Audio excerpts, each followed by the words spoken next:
Good morning, third grade. It is chilly out here, but I left this table and stuff up in the llama pasture, and so here's Delight.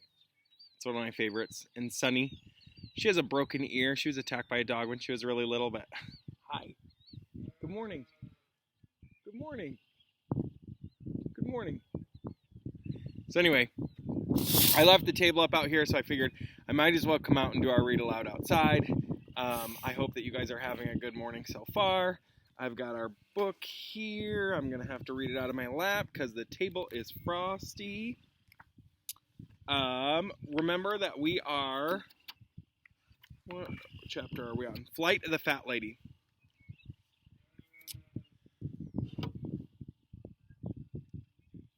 Oh yeah, Harry had just been caught by Professor... Hi, do you want to read the book instead of... Would you like to read instead of me? Remember, Filch just yelled at him to go back, and then then there was a voice from along the corridor inside one of the rooms. Harry!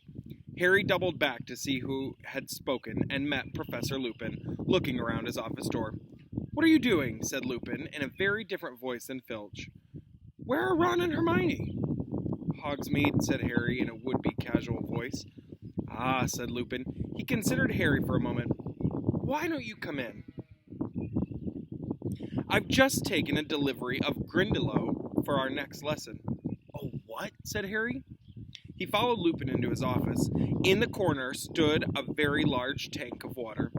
A sickly green creature with sharp little horns had its face pressed against the glass, pulling faces and flexing its long, spindly fingers. Water demon, said Lupin, surveying the Grindylow thoughtfully. We shouldn't have much difficulty with him. Not after the Kappas. The trick is to break his grip. You notice his abnormally long fingers? Strong, but very brittle. The Grindylow bared its green teeth and then buried itself in a tangle of weeds in the corner. Cup of tea? Lupin said, looking around for his kettle. I was just thinking of making one. All right, said Harry awkwardly. Lupin tapped the kettle with his wand, and a blast of steam issued suddenly from the spout. Sit down, said Lupin, taking the lid off the dusty tin. I've only got tea bags, I'm afraid, but I dare say you've had enough of tea leaves. Harry looked at him. Lupin's eyes were twinkling.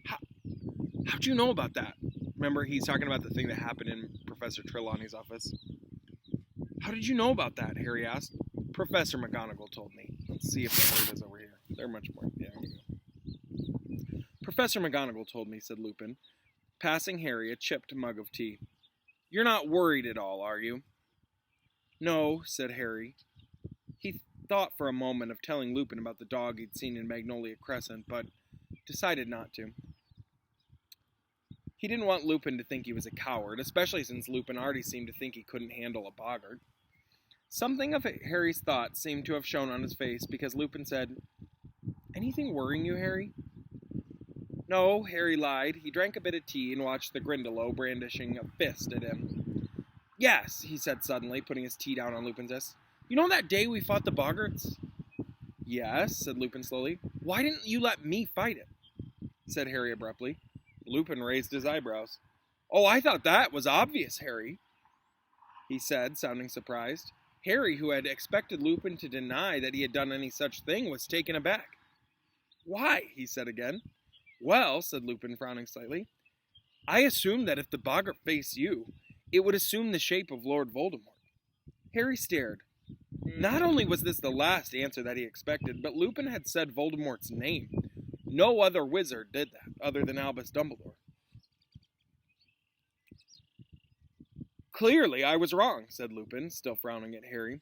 But I didn't think it was a good idea for Lord Voldemort to materialize in the staff room. I imagined that people would panic. I did think of Voldemort at first, said Harry honestly. But then I remember those Dementors. Remember he faced a Dementor on the train? I see, said Lupin thoughtfully. Well, I'm impressed. He smiled slightly at the look of surprise on Harry's face. That suggests that what you fear most is fear. Very wise, Harry. Very wise. Harry didn't know what to say to that, so he drank some more tea. So, you've been thinking that I didn't believe you capable of fighting the Boggart? Said Lupin shrewdly. Well, Yeah, said Harry, and he was suddenly feeling a lot happier. Professor Lupin, you know the Dementors? He was interrupted by a knock on the door. Come in, called Lupin. The door opened, and in came Snape. He was carrying a goblet, which was smoking faintly, and stopped at the sight of Harry, his black eyes narrowing. Ah, Severus, said Lupin, smiling. Thanks very much. Could you leave it here on the desk for me? Snape set the smoking goblet down. His eyes were wandering between Harry and Lupin. I was just showing Harry my Grindylow, said Lupin pleasantly, pointing at the tank. Fascinating, said Snape, without looking at it. You should drink that straight away, Lupin. Yes, I will. And here is a picture of the Grindylow that's in the tank in Professor Lupin's office. I think it's super cool and disgusting. And if you've watched the fourth movie, then you've seen these guys in action. They are slimy and gross. They, oh, look at this. I don't know if you can see it, but it's the progression of a Grindylow egg all the way up through maturity, like a kind of like a frog. That's cool. Yeah, they play a bigger role in the fourth book, and they're in there. So. I made an entire cauldron full, Snape continued, if you need more. I should probably take some again tomorrow. Thanks very much, Severus. Not at all, said Snape. But there was a look in his eye Harry didn't like. He backed out of the room, unsmiling and watchful. Harry looked curiously at the goblet. Lupin smiled. Professor Snape has very kindly concocted a potion for me, he said. I've never been much of a potion brewer, and this one is particularly complex, which means particularly difficult or that there are a lot of parts in putting it together. Kaylin, are you with us? All right, you're fine. Just making sure. You look like you're kind of staring off into space, so I just want to make sure you are with the class, that you were present. All right. All right. Okay. Nope, it's fine. No, I understand. I got it. Long night. I get it. Rough morning. Totally get it. Okay. You're fine. Professor Snape had concocted a potion for... Oh, we read that. Pity, sugar makes it useless, he added, taking a sip and shuddering at the taste. Why? Harry began, but Lupin looked at him and answered the unfinished question. I've been feeling a bit off, he said. This potion is the only thing that helps. I'm very lucky to be working alongside Professor Snape. There aren't many wizards who are up to making this complicated of a potion. Professor Lupin took another sip. And Harry had a mad urge to knock the goblet out of his hand. Professor Snape's very interested in the dark arts, Harry blurted out.